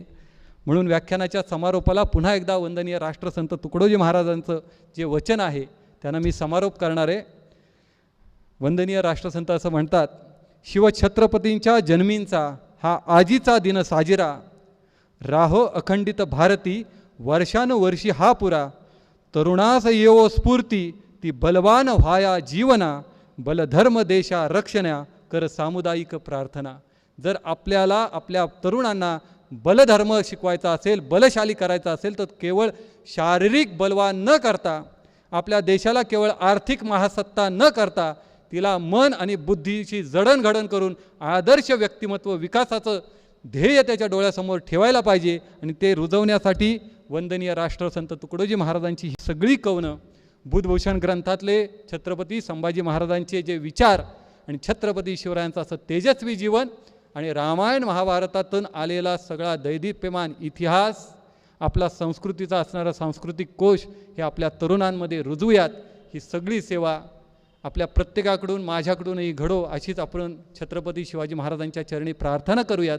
झालेली सर्व सेवा आज इतक्या दिमागदार सोहळ्यामध्ये, शताब्दी वर्षामध्ये, इतक्या सुंदर दीक्षांत सभागृहामध्ये मला सेवेची बोलण्याची संधी दिली त्याबद्दल या नागपूर विद्यापीठाचं मी मनापासून आभार मानतो. आणि झालेली संपूर्ण सेवा माझ्या सद्गुरूंच्या चरणी, या व्यासपीठाच्या चरणी आणि छत्रपती श्री शिवरायांच्या आणि तुम्हा सर्व संत श्रोत्यांच्या चरणी समर्पित करतो. ओम श्री सद्गुरवे नमः.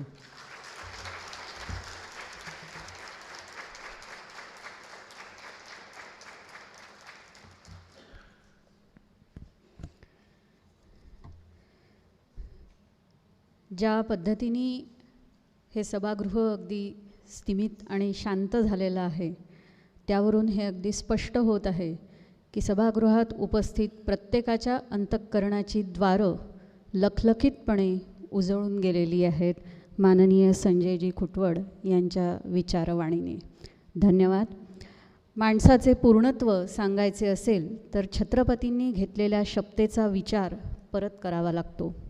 मन बुद्धीच्या साक्षीने पूर्णत्वाने होणारे समर्पणच स्वराज्य निर्मिती करू शकते.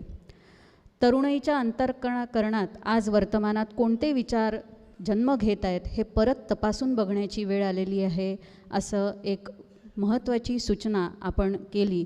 आणि याशिवाय भक्ती, शक्ती आणि युक्ती यांचा मूर्तिमंत संगम म्हणजे छत्रपती शिवराय. आजच्या या आपल्या व्याख्यानाने आम्हाला जे काही विचारधन प्राप्त झालेलं आहे त्याप्रती मी खूप कृतज्ञता व्यक्त करते आणि अध्यक्षीय भाषणासाठी माननीय कुलगुरू डॉक्टर संजय दुधे यांना सविनय आमंत्रित करते.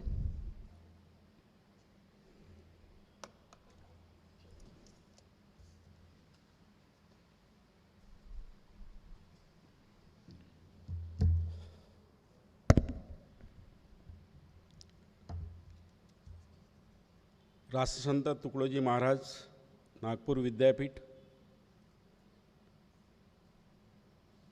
आज आपल्या इथे छत्रपती शिवाजी महाराज यांची 393वी जयंती आपण साजरी करत आहोत. मी शिवछत्रपती शिवाजी महाराज यांना वंदन करतो. राष्ट्रसंत तुकडोजी महाराज यांनाही वंदन करतो. उपस्थित आजचे प्रमुख अतिथी माननीय श्री विजय संजयजी खुदवड, श्री संत सेवा संघ पुणे, मंचावर उपस्थित विद्यार्थी विकास संचालक डॉक्टर सोपानदेव पिसे, समोर उपस्थित विद्यापीठाचे व्यवस्थापन परिषद सदस्य समयजी बनसोड, सर्व फॅकल्टीचे अधिष्ठाता, प्राध्यापक बंधू आणि भगिनी, आज आपण ज्यांचं व्याख्यान ऐकलं आणि आपण व्याख्यान ऐकून 1 तास त्यांनी व्याख्यान दिलं आणि आपण मंत्रमुग्ध झालो. असे मंत्रमुग्ध झालो की जणू काही त्यांनी पुन्हा बोलावं असं आपल्या मनाला वाटत होतं. आणि शेवटी ते सांगून गेले. मी शेवटी व्याख्यानाशेवटी एक तुम्हाला भारत म्हणजे काय ही संकल्पना सांगणार आहे. आणि शेवटी भारत या शब्दाला ते अध्यात्मामध्ये घेऊन गेले आणि सांगितलं की भक्ती बुद्धी याचं तेज म्हणजे भारत. जे आपल्याला ज्ञानेश्वरीमध्ये, जे आपल्याला गीतेमध्ये कृष्णाने पण सांगितलं आहे, तेच महत्त्व भारत या शब्दाला आहे. आणि एक आपल्यापुढे एक भारत या शब्दाची नवीन संकल्पना साकार झाली.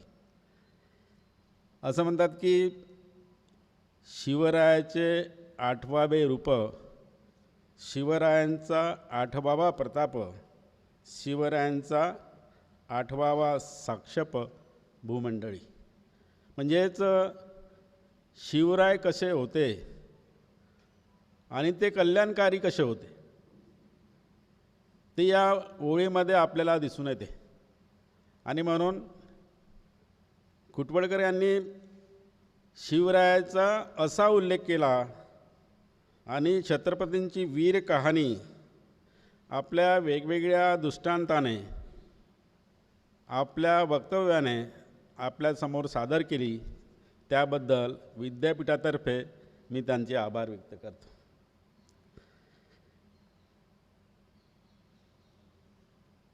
त्यांनी इतिहासामध्ये जाताना अफजल खान हा उकलून सांगितला आणि अफजल खान शेवटी एकटा कसा पडला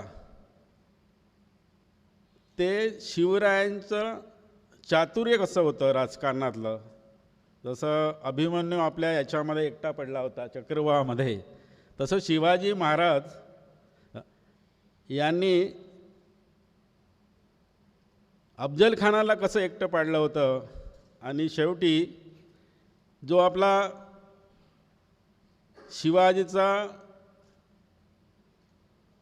रक्षण करता होता, कोणता बंड होता तो? सय्यद बंड त्यांनी शिवाजीला वाचवलं. जीवा महाल त्यांनी शिवाजीला वाचवलं. आणि जीवा महाल कोण होता? तर जे 18 पगड जातीमधला एक व्यक्ती होता. या 18 पगड जातीमधील व्यक्तींना एकत्र आणून, या सगळ्या मावळ्यांना एकत्र आणून त्यांनी एक राष्ट्रीय निष्ठा आणि एक प्रकारचं आपल्या सैन्यामध्ये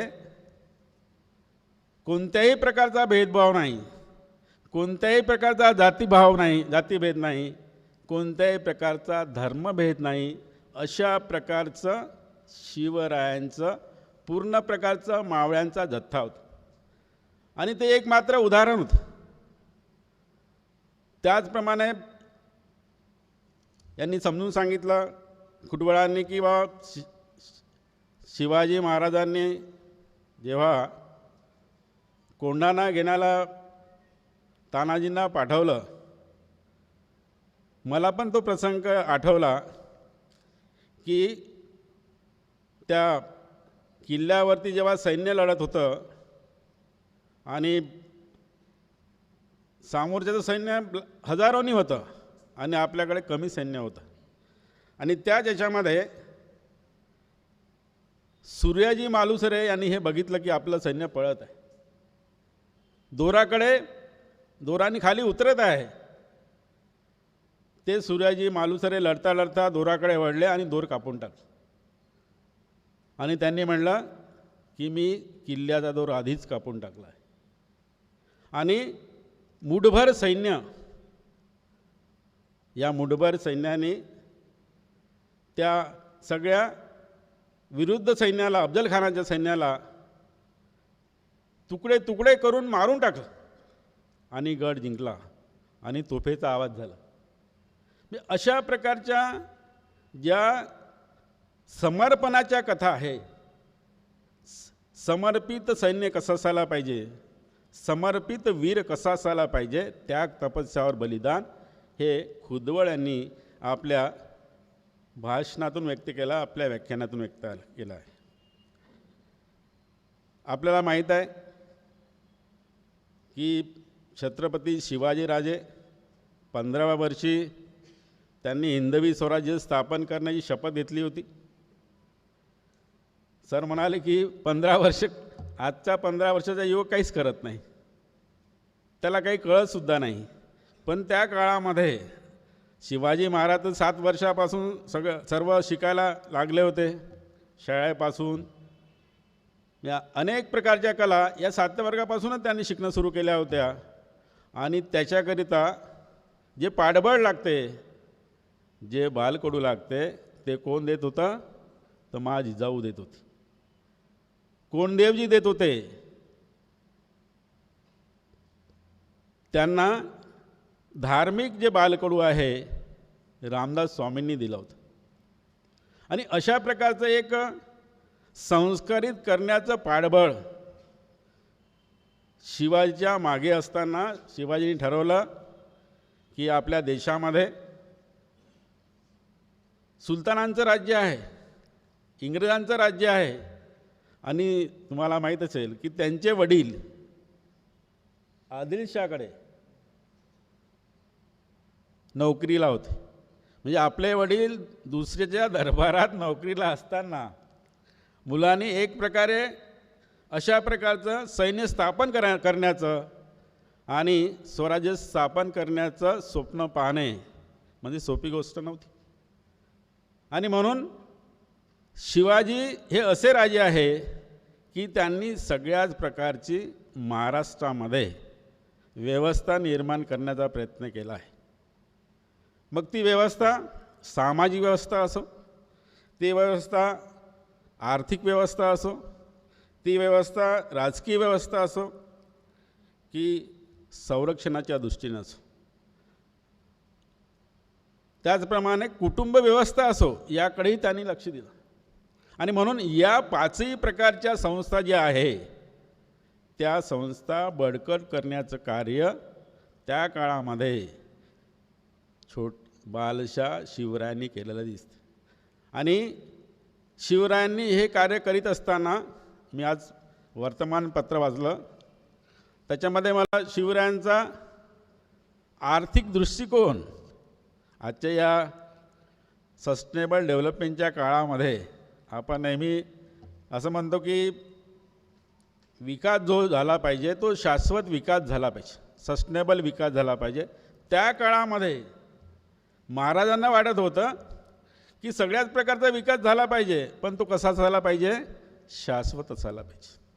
आणि त्या काळामध्ये शिवरायांनी प्रथमतः चलन अस्तित्वात आणलं होतं. एक सोन्याचं चलन आणि एक चांदीचं चलन. तर सोन्याचं चलन जे होतं ते होन होतं आणि चांदीचं जे चलन होतं ते शिवराई होती. हे चलन त्यांनी प्रस्थापित करून आपल्या साम्राज्यामध्ये सगळे शेतकरी आहे, मग शेतकऱ्याचा माल आपल्याला जेवढा पाहिजे असेल तेवढा आपण घ्यायचा आणि बाकी दुसऱ्यांना विकायचा. एक ज्याला म्हणतो की आदान प्रदानाचं कार्य कोणी केलं, शिवरायांनी केलं. आणि त्या दृष्टिकोनातून अर्थसंपादन कसं करता येईल याचाही त्यांनी प्रयत्न केला असतो. त्या काळामध्ये शेतसारा होता. शेतसारा सगळ्यांसारखा लावू शकत नाही, म्हणून ज्याच्याकडे कमी पिकी होते, पठार आहे, त्यांना कमी शेतसारा, ज्याच्याकडे सुपीक जमीन आहे त्यांना अधिक शेतसारा, अशा प्रकारची व्यवस्था त्यांनी आपल्या आर्थिक नियोजनामध्ये केलेली होती. आपल्या देशातून आपल्याला मीठ विकायचं आहे तर मीठ दुसऱ्यांना जास्त पैशामध्ये आणि स्वकीयांना कमी पैशामध्ये, अशा प्रकारची योजना त्यांची या आर्थिक नियोजनामध्ये दिसून येते. आणि अशा प्रकारे त्याही काळामध्ये एक आर्थिक नियोजन व्यवस्थित करण्याचं कार्य कोणी केलं, शिवरायांनी केलेलं आहे. तुम्हाला माहीत असेल की शिवरायाचं सैन्य पराक्रम करायला जातं आणि एक सुंदर स्त्रीला ते घेऊन येतात आणि ते जे त्यांचं सैनिक आहे तेव्हा शिवरायांना अर्पण करतात. ते म्हणतात की मी तुमच्याकरता एक देखणी मुलगी आणलेली आहे, राणी आणलेली आहे.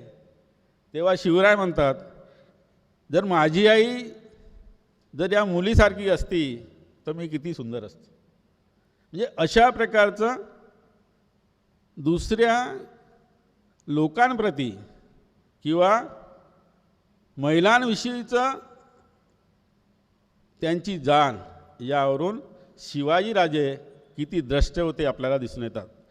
आणि म्हणून शिवरायांनी कार्य करीत असताना वैयक्तिक दृष्टिकोनाकरता काही कार्य केलं नाही, तर समाजाचं हित कसं करता येईल, लोकांचं हित कसं करता येईल आणि एक चांगला समाज आपण कसा निर्माण कसा करू याकरता कार्य केलेलं आहे.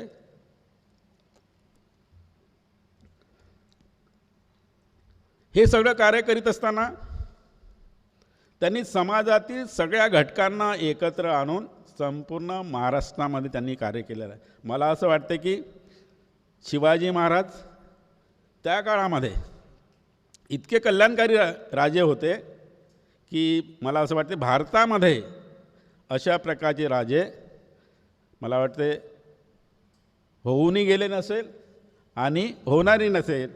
आणि म्हणून आले किती गेले किती, उडून गेले भरारा, संपला नारी आणि संपणार नाही माझ्या शिवबाचा दरारा.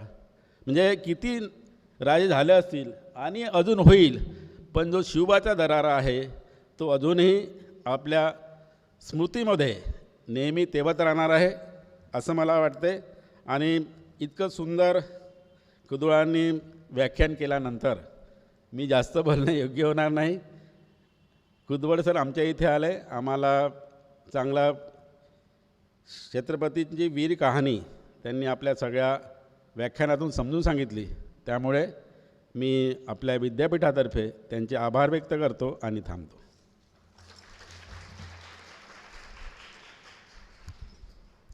धन्यवाद सर.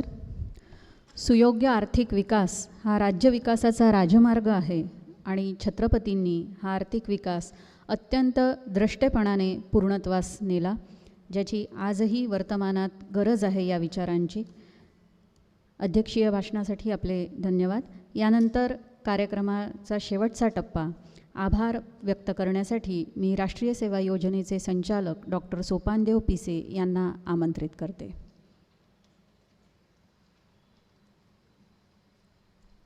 धन्यवाद मॅडम. सर्वप्रथम राष्ट्रसंत तुकडोजी महाराज यांना विनम्र अभिवादन.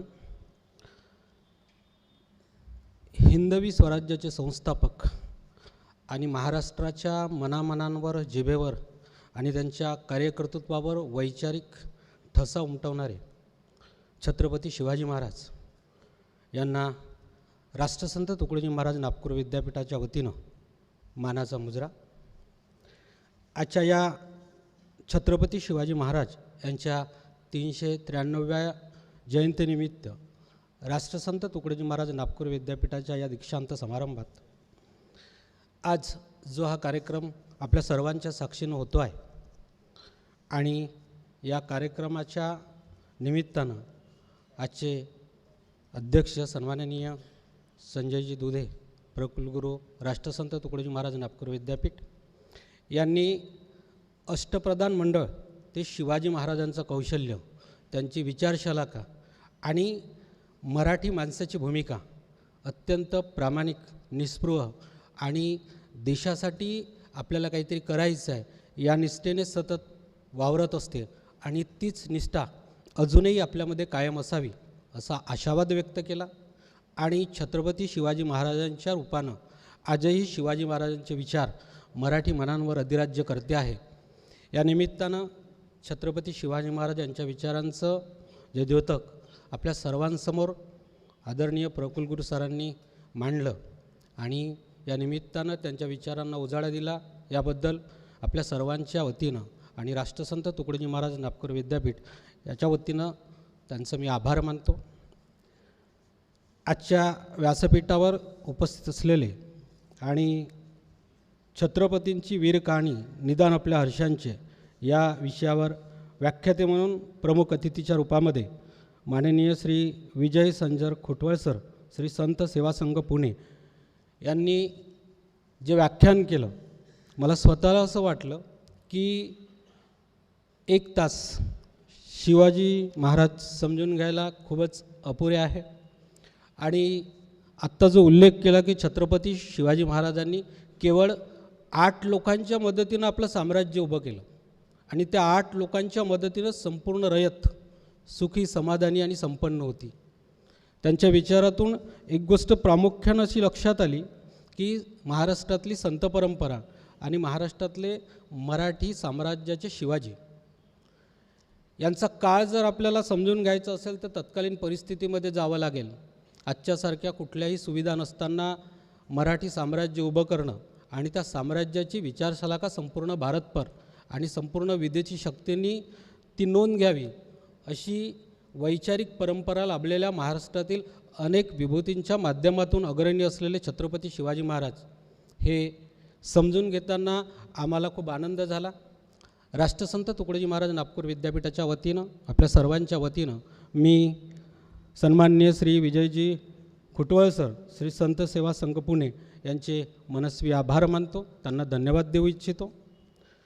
आजच्या या कार्यक्रमाचे मार्गदर्शक आणि आम्हाला जे प्रेरणास्रोत आहेत असे आमचे सन्माननीय कुलगुरू सर डॉक्टर सुभाषजी चौधरी, कुलसचिव डॉक्टर हिवसे सर यांचंसुद्धा मी याप्रसंगी आभार मानतो. या कार्यक्रमाला प्रामुख्याने उपस्थित असणारे व्यवस्थापन परिषद सदस्य डॉक्टर समयजी बनसोड सर, या कार्यक्रमाला उपस्थित सर्व सन्माननीय अधिष्ठाता, सहअधिष्ठाता, सर्व संचालक मंडळी, वेगवेगळ्या शैक्षणिक परिसरातील विभाग प्रमुख, प्राध्यापक मंडळी, कर्मचारी वर्ग आणि या कार्यक्रमाला उपस्थित संपूर्ण मान्यवर, शीर्षस्थ उपस्थित असणारे संपूर्ण व्यक्ती, या सर्वांचं मी राष्ट्रसंत तुकडोजी महाराज नागपूर विद्यापीठाच्या वतीनं मनस्वी आभार मानतो. या कार्यक्रमाला उपस्थित असणारे प्रामुख्यानं ज्यांनी या कार्यक्रमाची यशस्वी धुरा सांभाळली असे यशस्वी आयोजनाच्यासाठी सामान्य प्रशासन विभागाचे उपकुलसचिव श्री प्रदीपजी बिनीवाले यांनासुद्धा मी धन्यवाद देतो. या कार्यक्रमाचं अतिशय उत्कृष्ट संचालन करणाऱ्या डॉक्टर इंदुरकर मॅडम यांनासुद्धा राष्ट्रसंत तुकडोजी महाराज नागपूर विद्यापीठाच्या वतीनं मी धन्यवाद देतो, मॅडमचे आभार मानतो. आणि या कार्यक्रमाला ध्वनिपेक्षकाच्या रूपाने आणि प्रत्यक्ष अप्रत्यक्ष रूपाने ज्यांनी या कार्यक्रमाला मदत केली त्या सर्वांचे आणि आपल्या सर्वांचे पुनश्च आभार मानतो आणि आभार प्रदर्शन संपला असं मी जाहीर करतो. धन्यवाद. एक सूचना आहे. उद्या जमनालाल बजाज प्रशासकीय भवनामध्ये रक्तदान शिबिर आणि दंतचिकित्सा शिबिर आयोजित करण्यात आलेले आहे, तर आपण सर्व त्याचा लाभ घेऊ शकता. कार्यक्रमाची सांगता राष्ट्रगीताने होईल.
सभागृहाबाहेर